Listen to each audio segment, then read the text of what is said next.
Welcome to the Learning Pines YouTube. We hope this video helps. In this video, I will explain how to reset your Subaru Forester tailgate. First, make sure your vehicle is safely parked with the ignition off. This ensures no accidental movements during the reset process. Next, locate the reset button, which is typically found on the inside trim of the tailgate itself. It might be a small, recessed button. Finally, confirm that your tailgate is completely closed before proceeding to the next step. Now, let's perform the actual reset. Manually open your tailgate to its highest possible position.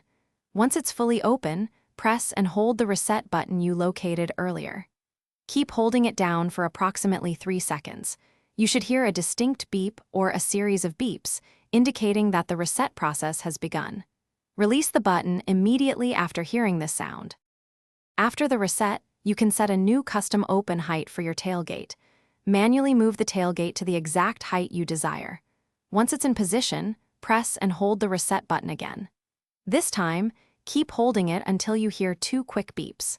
This confirms the new height has been saved. Test it by closing and then reopening the tailgate to ensure it stops at your chosen level. If your tailgate still isn't behaving as expected, first check for any physical obstructions or debris that might be preventing smooth operation. Sometimes a small object can interfere with the sensors. For more detailed, model-specific instructions, always consult your Subaru Forester's owner's manual. It contains valuable information tailored to your vehicle. Also, for those who love to read, check the description below for a link to the new Kindle Paperwhite and other great deals. Thanks for watching. Consider subscribing if we helped you.